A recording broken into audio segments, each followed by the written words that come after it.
labas vakaras. Sveiki, mėly tautiečiai. Ugne, galima, aš, kaip sakoma, padarysiu specialų kreipimąsi į mūsų valdžią. Žinoma, kad galima, prašom. Nu čia dabar kas, jau galutinai išprotėjai?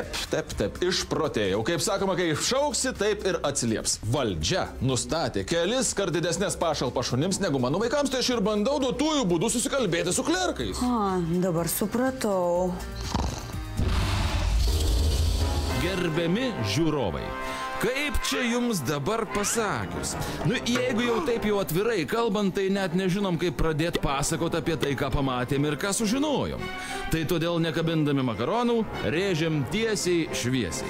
Valstybinėje institucijoje benamio šuns globai skiriama 1000 litų per mėnesį. 1000 litų per mėnesį šuniui. Nu, čia yra be galo dideli pinigai, ar aš nesigilinu, kiek ten darbuotojų yra įdarbinta, šunim voljerai auksiniai pauksuoti, gal karbonatai šeria. Netikit, kad taip gali būt, kad Lietuvoje vaiko globai per mėnesį skiriami 520 litų, o daugiavaikės šeimos vieno vaiko priežiūrai valstybė skiria 140 litų, o čia va matai šuniui 1000? Štai jums įrodymai.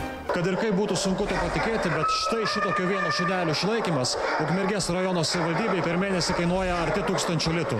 O štai ir popieriai. Ukmergės beglobių gyvūnų namų finansiniai dokumentai.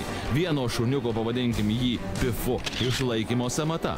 Pifas per mėnesį Ukmergės savivaldybei kainuoja nuo 500 iki 1500 litų. Iš kur 1500 litų? Iš tur. Tokius skaičius matom praėjusių metų lapkričio mėnesio ataskaitoje. Nurodytų laikotarpių prieglaudoje lojo ir meukė 26 keturkojai. Jiems buvo išleista beveik 40 000 litų. Padalinus pinigus iš gyvūnų skaičiaus, išeina štai tokia sumelė. Vienam benamiui, katinui arba šuniui net 1531 litas. Gilinantis į tas lenteles, aš tiesiog net nesupratau, kur tie pinigai tiesiogiai yra dedami ir kam jie išleidžiami. Vis dėlto, jeigu yra, kaip yra sudaryta sutartis ir vieno šunio išlaikymas tiek ta para kainuotų, sakykim, tai čia yra fantastiniai pinigai. Čia yra fantastiniai pinigai. Bet tai kaip sugebėt šuniui išleisti tiek pinigų? Juk maišas paties geriausio ėdalo kainuoja apie 80 litų per mėnesį. Tai gal tuos šunis ten šeria Kijevo kotletais ar blyneliais su raudona ikra? Gerbiami žiūrovai, esame Ukmergės gyvūnų globos namų tokioj maisto saugyklėlėje. Čia pagal išleidžiamas sumas tikrai turėtume rasti keptus karbonadus, nežinau, juodą raudoną ikrą, bet akivaizdžiai matom, kad susandėliuotas paprastas maistas 20 kg kaina kainuoja apie 70-80 litų. Tai apie išleidžiamų pinigų kiekį tikrai galima drąsiai suabejoti. Tai jie buštvai rogės, tai mūsų valstybė jau tiek prapuvo, tiek prakirmijo, kad šunį vertina labiau nei žmogų. Pensija Lietuvoje 700, pašalpa šuniui 1500. Ar čia valstybė, ar čia kokių išsigimėlių klerkų kraštas? Kas sugalvojo, kas vykdo visą šitą žmonių niekinimą? Man šunis kainuoja mėnesį apie 200 litų maždaug. Mėnesį 200 litų, tai 5 šunis prižiūrėti. Tikrai, kad per daug. O kiek, už kiek jūs gyvenat? Ką žinau. Kiek mėnesių jums reikia pinigų? Aš tik 600 su biški gaunu. Pati turi šunį, labai įnoringa, labai išlepinta, bet kad išleidžiau 1000 litų, tai čia iš vis yra fantastika. Čia yra tikrai parodyti neteisingi pinigai. Tai, kad mes neklystam ir visi surašyti skaičiai yra teisingi, patvirtina Ukmergės gyvūnų prieglaudos darbuotojai. 1000 litų gavom už spalio mėnesį 2012 metų vieno šuns išlaikymą. Tai kaip jūs galvojat, ne per daug čia? Tai kaip pagal tokius skaičiukus, tai aišku, daug išeina. Tai ar karbonadai šeria ten jūs, ar kuom? Šunų maisto, ne karbonadais jau. Tiesiog sutarė valdžios, kad tokie įkainiai tinkami yra ir pagal tokius įkainius mes vykdom ir teikiam sąskaitas. Šie eiliniai šunų prižiūrėtojai nieko negali pakeisti. Jų pačių atlyginimai po 1000 litų, o pašalpa šuniui 1500 per mėnesį. Šunų prižiūrėtojai dėja pakeisti nieko negali.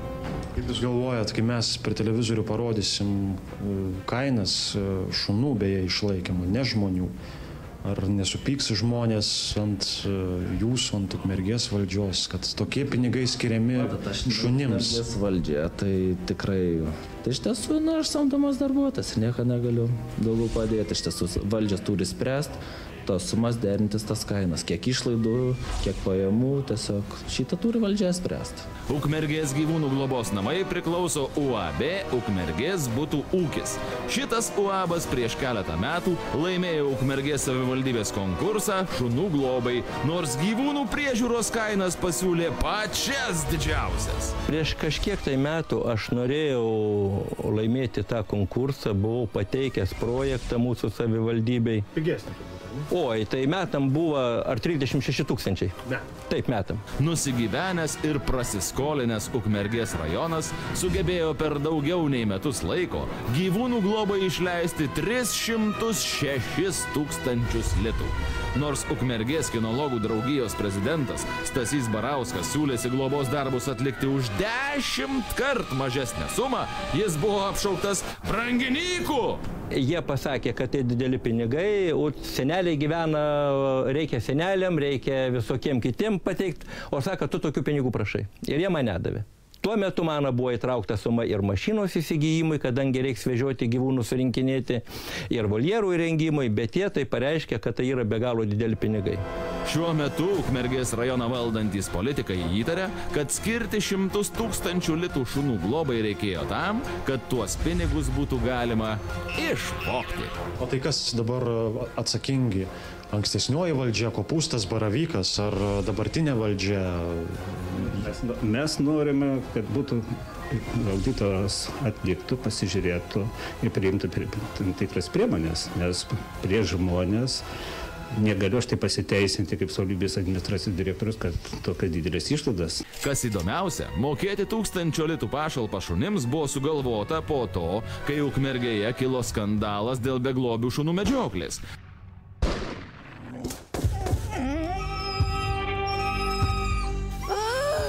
Jam, žinai, iš skausmo jis neturi kur dėtis gyvuliukus.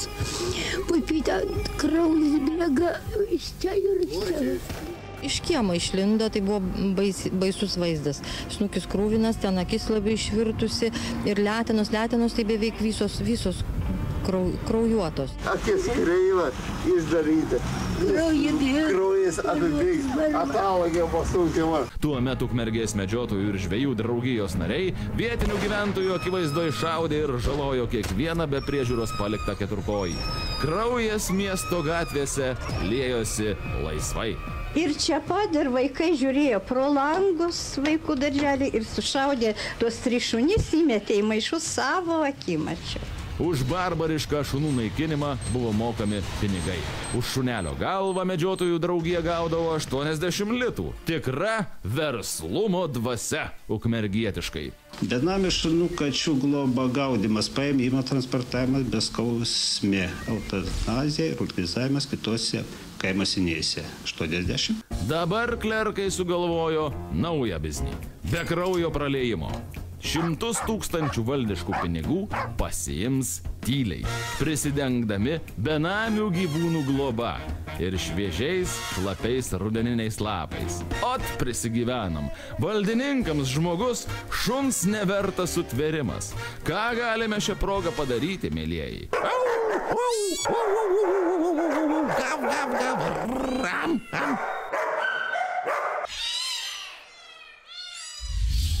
Provincijoje visuomet įsivyrauja anarchija, kuo